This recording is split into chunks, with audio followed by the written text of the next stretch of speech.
here early this morning. Were you guys out here? Was that great?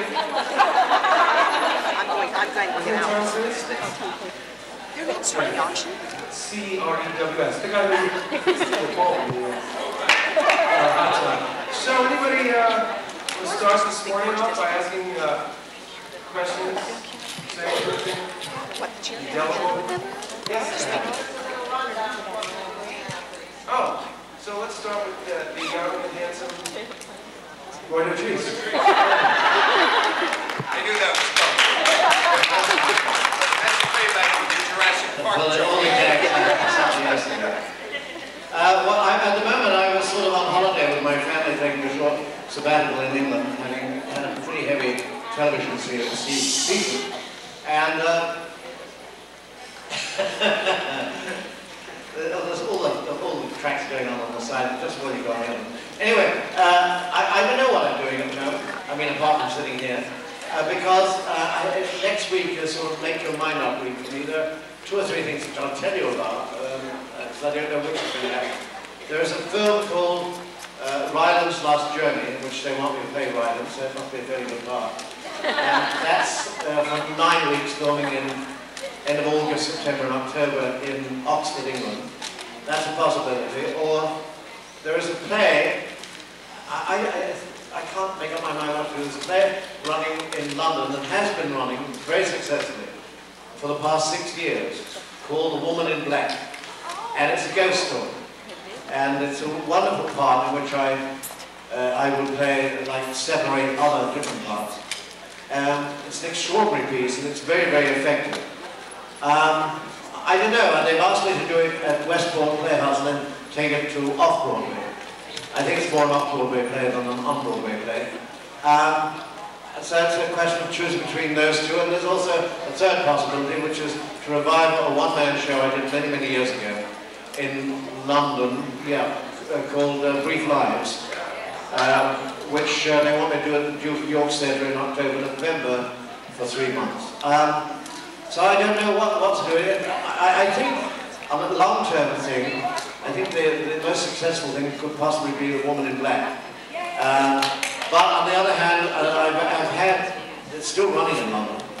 It's in its 7th year now, and I've had a couple of American producers go in to see it, and they said, no, we don't think this is right for America. It's too English, and it's too, it's a sort of the genre which they're not particularly fond of in America, so they say. I don't think so. I think that mystery and ghost stories aren't popular in America, so I don't know. As I say, next week is make your mind up. I've been, prior to the television things that I've been doing, Babylon 5 and Earth 2 and all those other numerical shows. Earth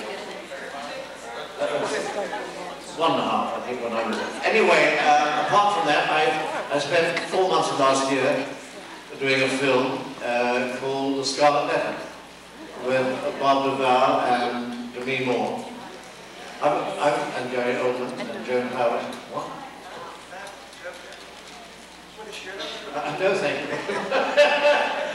He's turning them up. Gary and I had the filthiest mind that we tell the dirtiest jokes. No. And I turned it on last night that I can't possibly repeat here. But he's very funny because Gary Oldman was a wonderful actor and a brilliant actor. He's so different in every part. It's quite brilliant. I saw him. His mother came up to visit with him, and she's a lovely old East End Cockney lady, very Cockney.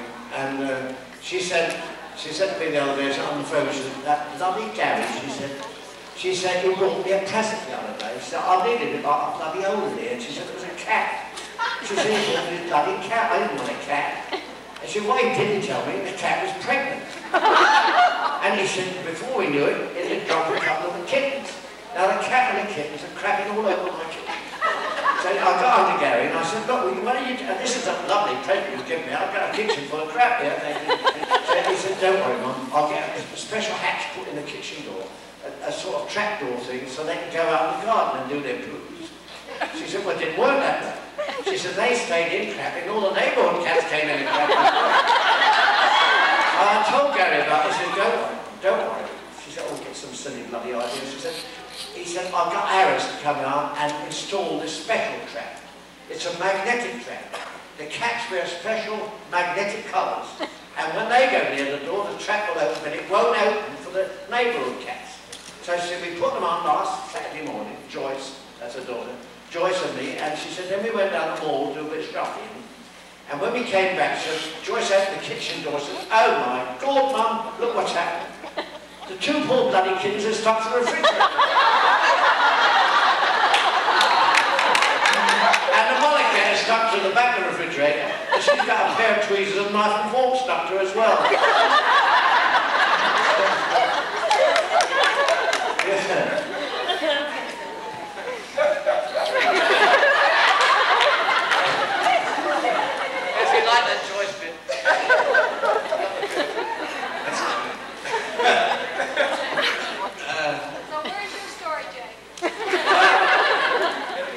Well, okay. Well, there's a movie going on right now. There's a movie called Independence Day, and it's a $70 million extravaganza, and I'm not in it. It's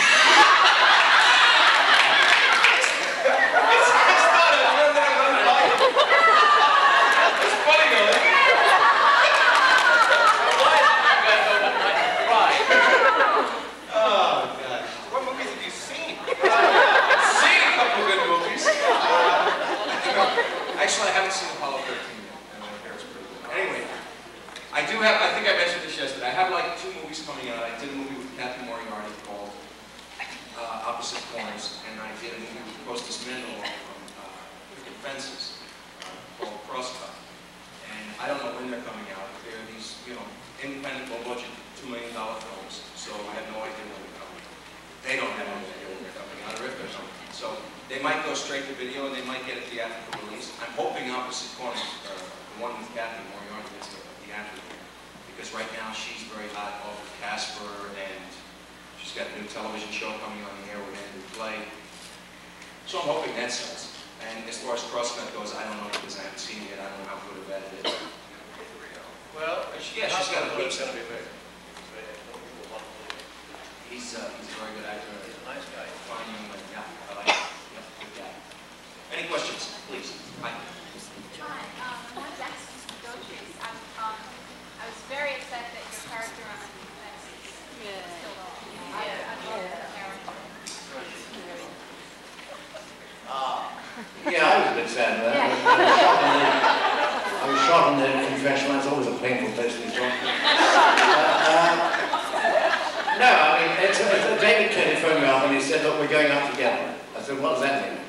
He said, well, I'm handing over the show to a new group of writers. And he said, I don't think they can write, as I have been interested in, the difference between the law and the church.